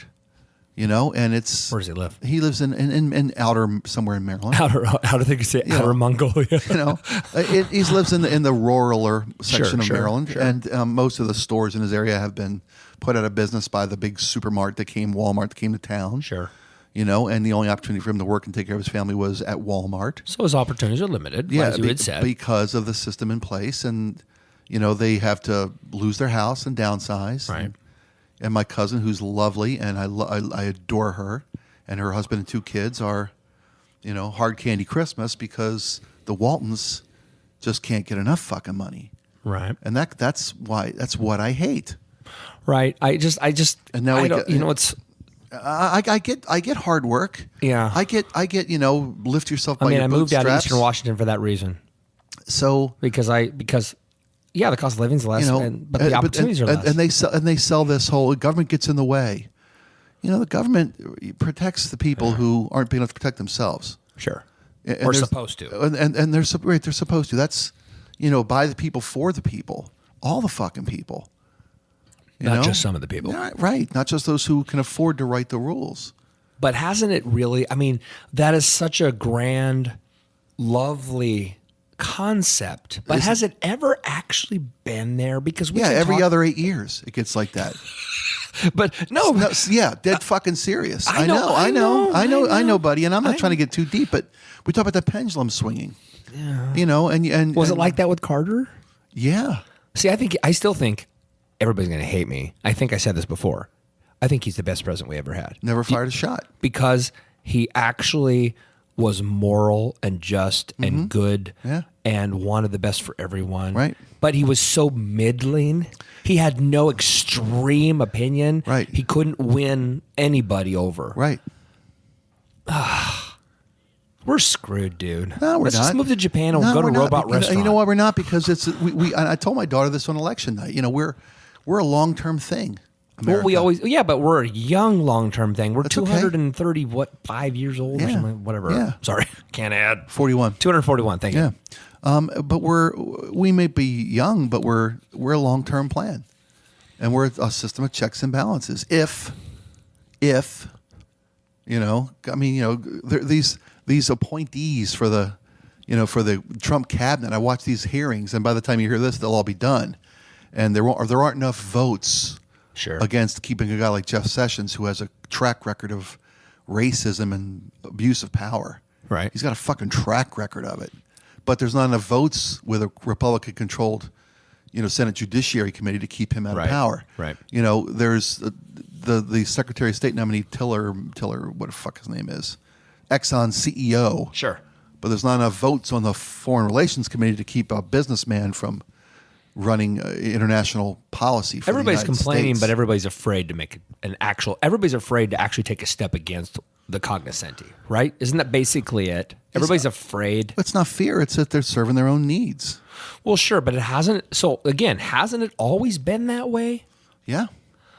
So how do we win? How do we fix this? It's we like, just argue and complain? No, it's like a sailing a boat. You tack this way, you tack that way. You tack this way, you tack that way. You tack this way, you tack that's running down the middle, and then running down the middle, nothing gets done. Well, running down the middle is the only way to serve both sides. It's the only way to serve both sides. But nobody does it, dude. They do. Look at Facebook. Nobody fucking goes down the middle, bro. Well, that's what. I go down the middle, and I'm just pissed off all the Let's time. not confuse social media. Well, I know. And the extreme. But you know what I'm saying. I mean, you talk about the pendulum swing. You've got to do that. You've got to swing hard left, then you got to swing hard right, then you got to swing hard left, and you got to swing hard right. Since statesmanship and compromise has been vilified and attacked, the only way to do it is to dance hard left, dance hard right, dance hard left, dance hard right. Sure. And eventually, you move down the middle of the course. It's like we're bouncing off guardrails on both sides of the road. We're bad bowlers. We're really bad bowlers. But okay, that's a great analogy though. You put the gutter monitors up, right, and the ball will bounce left, the ball will bounce right, the ball will bounce left. Kind of centers eventually. Eventually, you'll get to the end of the fucking lane. But it's like a mile down the road. It's harder to get there. Yeah, it takes us harder And to the get anything ball's going done. slower. Right, it is. But then that's a perfect example. That's a perfect That analogy. is a good one. It's a High perfect, five. Perfect analogy for our politics. Yeah. Because compromise has been vilified. That's the most. That's like we keep. I may have said that's the most terrifying thing 5 times already in this hour. Yeah. That's the most terrifying thing. Fake news. That's the most terrifying thing. The lack of compromise. That's the most terrifying thing. The forgiving obliterating the rules. It's all terrifying because we're swinging hard the other way right now. At least to me, it's terrifying. Yeah. Jeez. I don't know. Who's overrated? Charlie fucking Sheen is overrated. When Charlie was doing comedy in his early career, Right. he was on. Charlie Sheen's brilliant. He's just self-indulgent to a fault. I'm not a big fan of the Hot Shot movies. I do like the Zucker brothers, so I did like Airplane and whatnot. That's but brilliant. the Hot Shot was too Stupid. silly. It was not even fifth grade. It wasn't even funny. It was just silly. Yeah. But Charlie Sheen is so good in those movies. So good. Somehow he makes them okay because he's so good. And he can act. He can. He can act. You He watch was him in Platoon. In Platoon. Shit. That's Wall enough. Street. Yeah. Right. Let's He frank can- that fucker tonight. he can act. Yeah. Yeah. Kid's got chops. His old man. I love his old man. I love Martin Sheen. Man. I'd vote for Martin Sheen. I know. Not to be political Let's go again. back. Let's go back President to Bartlett. But I mean, watch Apocalypse Now, man. Martin Sheen's just brilliant. Fucking brilliant. Yeah. Well, and he doesn't say Brilliant. anything in almost the entire movie. It's all communication through his eyes. Yeah. He's doing what I call a Jodie Foster. Jodie Foster acts with her eyes. She does very little. I think the reason Jodie Foster is so good, or at least I think she's so I good, think she's great. is because she's learned to act by not acting. Right, she's created. She learned. She's been in the business long enough that she knows how to play a character without acting. She just lets the character happen. Yeah, she's not worried about if she looks stupid. Right, she knows her lines ahead of time, and she just lets herself be that person. Did you see Inside Man? Likable or not? No, I haven't. I hear it's great. Oh my God, you got love. I hear it's she's great. awesome in Inside Man, and she's got a tiny little part in Inside Man. That's not really fair to say. It's not. She's It's like a corporate executive. No. She's a lawyer. Okay. She's a lawyer for. It's a great movie. It's a great. And she was in Elysium too. She was like the She was bad she guy. was she was like the supreme, our fearless leader. In She was Elysium. Trump. She was Trump. But a Trump in outer benevolent. space. Yeah. Space Trump. She had a tan too. Yeah. Did you notice his tan is more tanny than Oh, ever? my God. He's That's- more orange than ever. And I normally don't like to pick on him. I just like to kind of just let it all go. Yeah. But God, he's so orange. When he would close his eyes, he had the raccoon thing Oh, going I on. know. He's with the little cups that you put on with Oh, the spray my tan. God, it's so I know it's embarrassing. tragic. I feel so bad for him. In Inside Man. Yeah. And the actor, I forget his name. Is it Denzel? No, Denzel's brilliant in it, but And Spike Lee directed it, right? It's the bank. Oh robber. no! It's the guy who was in Children of Men. Yes, and Arthur. What's his name? He's not Gerald Butler, but what's his name? Yeah, we're gonna do this again. I love Children of Men. By James the way, McAvoy. No, that's a different guy. No. Children of Men was great movie. So but you know how we were terrifying. talking about the top 5? I actually had Children of Men when I originally typed it no out. kidding, and didn't get to it. We didn't get to it. Yeah. I love Children of Men. Yeah. I love. He plays the bank robber in Inside Man, and it's the most Yeah. brilliant bank Yeah. heist movie of all Yeah. time. Yeah. It is brilliant. Really? Yeah. I gotta check oh, it dude, out. it's so good. And I can tell you, it without giving away the ending. I mean, the bank robbers all pretend to be hostages. Oh. They bring everybody when they come in. Everybody puts on the same overalls and the same hoodie and the same. That isn't a giveaway. And yeah. Well, Without the ending? Well, I mean that's not the ending. Okay. But that's that's their plan. Thank you for and that when plot. and when the police take the bank, they don't know who the fucking robbers are. Oh yeah. Yeah. It's him. No, it's yeah, them. and it's brilliant. Really? Yeah. Christopher Plummer's in that. Jodie Foster's brilliant in that. The whole cast. Are you is looking it up? outstanding. I'm looking for his name, I and it's can never remember. I know, and I used to be better at this. I did too. Gerald. But It's while not you're Gerald looking Butler. it up, no, it's not Gerard Butler. You mean. Clive Owens is Clive Owens. Thank He you. was in Arthur too. Yes. Did you ever see that he movie? is awesome in Children of Men. He is That awesome in is Children a of Men. Yeah, he is. brilliant, Yeah, it is. brilliant movie. I love Art. Did you see Arthur? I guess it's called Arthur. Not the one with. Not the Dudley Moore. Okay. It's about. The answer is no. I haven't. It's about King Arthur. Oh, then Yeah. isn't it called King Arthur? No. It might be King Arthur. It might be King Arthur. Because Arthur would. Arthur is the Dudley Moore, and then Christopher we talked Cross. about we talked about. What's it It's a road in New York City, right? Clive Owen is in a movie with. Well, he's in Shoot 'Em Up, Shoot 'em Up's great. which is the worst awesome movie in the world. The movie I'm trying to think of. What's the movie where he is where he's King Arthur?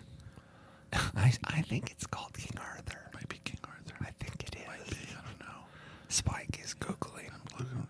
Our listeners are Googling and they're screaming into their phones right now. Might be King Arthur. Might just be Arthur. I think my laugh is louder than my... King Arthur. Thank you. Oh, God. For God's sake. Dick. It took that long Dick. to figure out that it's actually just called King Arthur. He's great at it, man. You ever seen Clive it? Owen is good. I have not seen it. That's cool. It's probably because I heard it sucks. No, I love that movie. Really? Yeah, I like that movie a lot. Any movies with the word king in it, they tend like Farewell to the King. Those are terrible movies. King Solomon's Mines. They're just terrible movies, man. King Kong. King Kong. yeah. Billie Jean King. Kings of New York. Kings in New York is pretty good. Walken is great though. What was the Scorsese movie about? Oh, Gangs of New York. Gangs in New York? Great movie. Yeah, I can watch any that Scorsese movie over and over. That's Daniel Day-Lewis can act. Last boy. Temptation of Christ is awesome. Yeah, it is. No matter what Yeah. anybody says. I went and saw Last Temptation of Christ at the Cinerama in 1988. I was on vacation and I was like, I love Peter Gabriel. And he did the soundtrack for Last Temptation of Christ. And it's so good. Yep. It's so good. It's so good. It's so good. And the movie, I knew all about the controversy surrounding Right. it. And of course, none of us were here when Christ was on earth. Right. Of course, a lot of people don't even believe Christ existed, but regardless, none of Little us were brown guy. here Yeah. 2,000 years ago, Little right? brown guy, right? Well, yeah, with clearly blue eyes, the dreamiest Jesus ever. The British accent, you know, the Robert Powell guy. But I went to the theater and I watched it, and what I loved, you've seen it. Yeah. What I loved about it, it's called The Last Temptation of Christ for a reason. Right. It's a temptation. Right. Not reality. Right. And people were like, oh my God, I can't believe Jesus is having sex, or I can't believe Jesus is hanging out with. And I'm like, okay, so let's see. Read the Bible, and it talks about all the people Jesus hung out with, which pissed off the Pharisees. Right. We don't know liberal. what he was tempted with, but I imagine he was tempted with fleshly things. If you choose to believe Jesus Christ actually existed and Jesus was actually the Son of God and that Satan exists and that Satan tempted Christ, well, of course he would show them all the pussy he could get. That's what he's using on me. Right? Works like a charm. So, Who should play Donald Trump in the movie? in what? The Donald Trump story. Who should play Donald Trump? Oh, God, Nicolas Cage. Meryl Streep. Oh, my God. She could actually probably pull it off. Even she's the queen of accents, man. Oh my God. So let me finish my thought. Oh no. So The Last Temptation of Christ, for those of you who haven't seen it, too bad. They nailed. No, don't spoil the ending. At the end They of the nailed him to a movie, what? At the end of the movie, he's on the cross. What? It's just a temptation. It's Spoiler not alert. real. Spoiler alert. He didn't get down. He's still dying for your sins, you bastard. And I love that. I love that he was there and he was still willing. That was just such a profound thing for me. It didn't like change my faith or anything. I believe what I believe, right? So I walk out of the movie and literally we had to walk through we were paraded through like 10,000 people who were there to tell us that we are sinners and we shouldn't have watched this movie, handing out tracts, telling me know the real Jesus.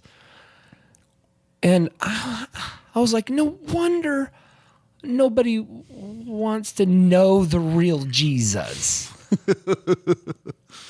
Yeah. You know? No, I hear you, man. It just I hear you. it just broke my heart. It just really truly broke my heart.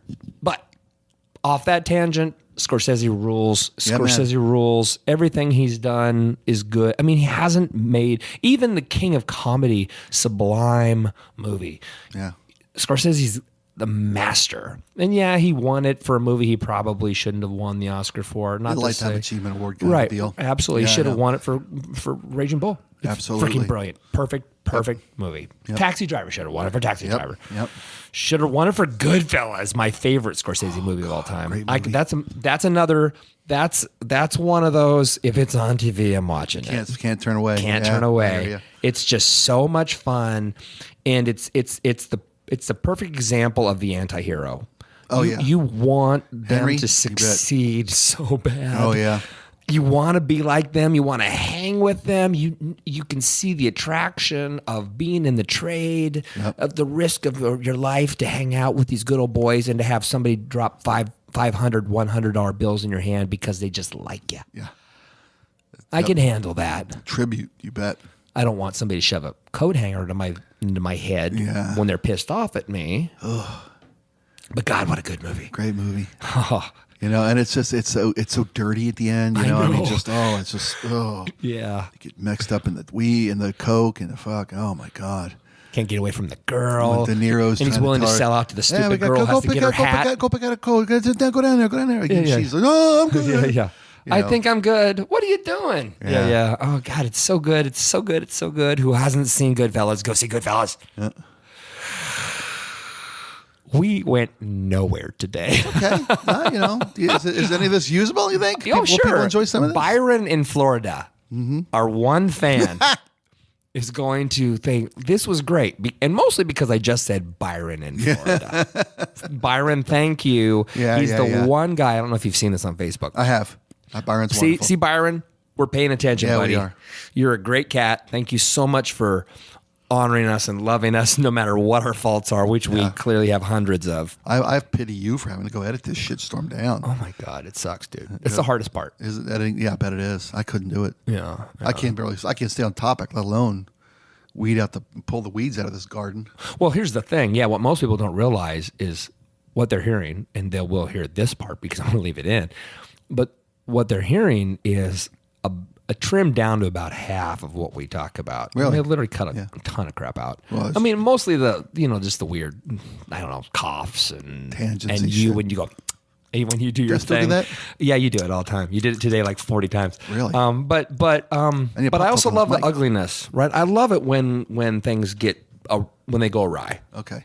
Oh, good. That's just a third wall, right? Fourth wall. What do Absolutely. they call that? Yeah, fourth wall. Yeah. So yes, I do a lot, You work your ass off. I can't imagine. but I you're worth it, bro. So are you, my friend. I won't stop doing this. I don't care how good the radio show gets. If it gets good, I won't stop doing this. I just don't want you to go sell mattresses. The fuck you got against mattress sellers, man? Nothing. I have nothing. Speaking of mattresses, before we go, I've been thinking of getting a new mattress, and there's all these new companies out there. Have you seen the one for the advertisement for Purple? Mm-mm.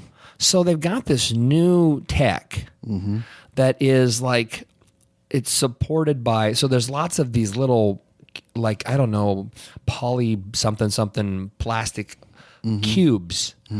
There's just literally thousands of them that they're stacked on top of each other. And it's very dense, so it holds your weight, and yet it completely allows your body to breathe so you don't get hot in bed. Because, like all the Tempur-Pedic type beds, Right. they make you sweat like crazy. Yeah. I have a Tempur bed, and I sweat like crazy. I mean, I pull the sheets up. My wife's side is flat, one, because she's tiny. My side always has a dent in it, and it's orange because of all the sweat that's coming off of me. My Coca-Cola sweat is orange, apparently, which is disgusting. Well, So Coca-Cola nobody is. wants to touch my back or, except to shave it. But I've been thinking about a purple bed. So if anybody out there has a recommendation for me, would you just, I don't know, send a note to the website or go on YouTube where the video is and say, hey, Rob. How do you sleep at night? Good How do Lord. you sleep at night? How do you sleep? Do you want a purple bed? Let's do sleep next week. Really? Steve Six sleep. Okay, we're actually can deep six something because Yeah. today we clearly No, we deep were all over the nined road. it. We were all you know over what the I'm road. talking Yeah, about. we were all over the road. It's okay. We're just finding our way, back. This is survival. This is just responding. Oh, I know what I wanted to ask you about before you go. What do you do for New Year's this year? I know what you did. I know what you did for New Year's this year. I played. You played music. We had a ball. How did it go? That was fantastic. We had a great time. Had a great crowd. Sold the place out. It was weird because we played over at the Clearwater Casino, which is a nice joint. Where's that? I think it's on the way to Paulsbo. Yeah, close to Paulsbo. Bainbridge Island, I guess that is. I'm not really sure. Is it before you cross the bridge? So it's actually on Bainbridge? I think so. Yeah. I took the Kingston ferry over and then hung a left at the Troll. Went down to the casino. Afterward, I came out of the casino, hung a right to the Bainbridge Island ferry, and took the ferry home into Seattle and got home that way. They had us playing in a room that was earlier in the day. They were watching the national semifinal games. I had watched the Huskies take on and lose to Alabama, and then next game was going to be Clemson, Ohio State. So we go into our room to sound check and get set up, and there's a whole bunch of people watching on like an 80-foot by 60-foot big screen the Clemson, Ohio State game, which was literally right behind us. That's where the big screen was. So While you're sound checking? While we're sound checking. And there's a room full of people, that's tough to do. And we're sound checking, and we Especially when you're famous. play a couple songs. And so we played a couple songs that aren't on the set list. So people, they were having a ball, but then they kick everybody out of the room and invite back in the ticket holders. Oh. And we went on at like 10:30 and we played till 11:30 and then took a 15-minute break, came back from, 11:45 to 12 or 1 o'clock or something like that. Had a nice long. You did the countdown. Yeah, we did. We stopped in the middle of the second set, did the countdown, yada yada, which it was fun. Had a fun night. Crowd had a great time. Although it was bizarre. It was so. I swear to God, we're excuse me, waiting to go on. The room's already full. They filled the room up. Let people in at like 8:30. We didn't go on until like 10:30. So they were in there and getting their swerve on, drinking a bunch. Wow. And the DJ's playing like house music, and they're doing like, they're like line dancing or whatever. They're out there doing some, they're all Achy breaky heart. So, well, they're something like, I'll show you a video. Electric slide. They're doing the electric slide. Oh my God. I Was know, this right? 1990? I know. And I said to Jeff, they're going to love us. We're going to come out open with Frankenstein and go into Did you Thunderstruck. open with Frankenstein? Yeah, you bet Oh, we that's did, awesome. man. And I'm like, these people, and they're like, those people are like, huh? Do you play drums in the middle of that? Do you do any me? part of the solo? No. I was just wondering. No, I don't play drums. That would take skill, which I don't have. Yeah. Now Jeff does. That's brilliant. But yeah, we played a bunch of stuff that I didn't know if they would like, but didn't care. No, it was a great crowd, man. People were up dancing all night long. We had a tremendous evening, super fun night. But the last few years, I've stayed at home and chaperoned my little one, as she had a bunch of little friends over to bring in the new year. Yeah, this was the first year that we couldn't do that. Daddy abandoned me. Yeah. So what did you close? I shouldn't say close. What did you lead up into the New Year's with? Like just a countdown, or did you actually play music into the New Year's? No. We stopped about 3 minutes till. Right.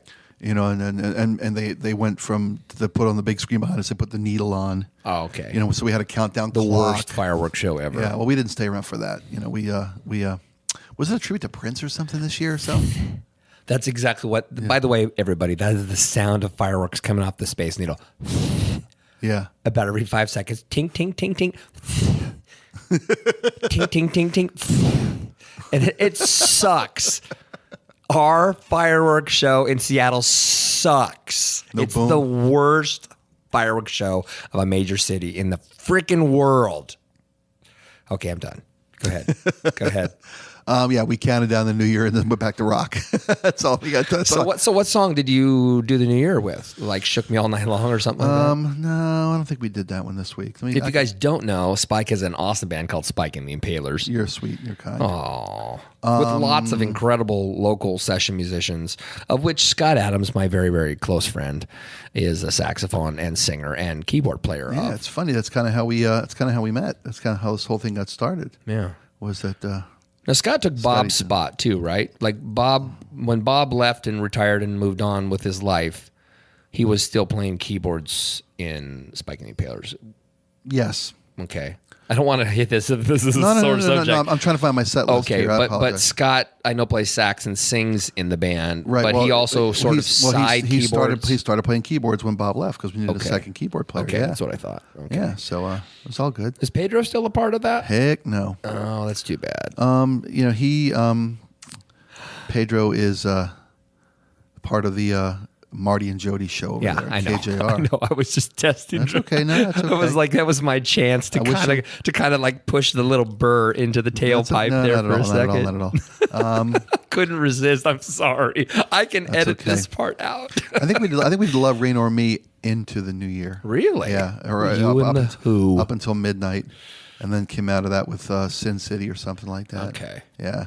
Oh, we ended with Dirty Deeds, I think it was, because we needed one more quick song to time it out right up to midnight. Yeah, we did a little AC/DC. You know us. That's what we do. That's what you do. Yeah. That's your Big fun. specialty. That's my sweet spot. Your Bond. your Bond impression is Yep. top notch. Sweet. Thanks, brother. Yeah, it is. It's a really good impression. I think you do Bond better than anything else. Thanks. I have to say. That's I mean, my you do it all well, but I mean, you do Bond really, really well. Thanks. What's your favorite thing to do before I let you go? Of your impressions, musical impressions. Oh, AC/DC, absolutely. Yeah. And Bond over yeah, Brian. Bond over Brian. Yeah. Okay. I've gotten to the point where I can do Brian. Used to be I couldn't do Brian. It would be one and done with Brian. Well, because he rapes your voice. Yeah, he's just a gravel pit rolling through your throat. Yeah. Whereas Bond's just this little razor that you find a sweet spot and can do it all night long. Yeah. But Brian's just a dumpster full of a dump truck full of gravel. Oh man. But, I got it. I got to share something. Okay. I forgot. Good. Well, we'll finally get some content. Yeah, well, not really. It's just me being stupid. When I went down, so I was sick during the holidays, and I was down in Ocean Shores. My mother lives in Ocean Shores. Okay. And we actually had a really good time, given the fact that, as everybody knows, my father passed away last year. I'm not going to talk about it anymore just because, it's the past. It's life moves on. But we all did really well through the holiday. It was really a good thing. Surprising. Good. I was really surprised. I apologize that I didn't ask you how your holidays were. I knew because you were sick. I was just sick. And I talked a lot, Yeah. But I went down there and I took my laptop with me for some, I don't know. I always take my laptop with me just in case I need to do business while I'm down there. And for whatever reason, my mom always tends to tuck my laptop under this sort of outcropping in the house. And when we left, I forgot to pack it. I remembered when I'm going over Tiger Mountain, dude. Ouch. So I dropped my wife off and drove back to Ocean Shores. Not.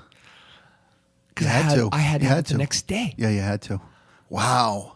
And it was snowing. Holy and, crap. And Alone? I had, freaking Fever? face throbbing, 103 Jesus, degree temperature. dude, that's yeah. dangerous. So I went back and didn't sleep, of course, because I was having like fever dreams.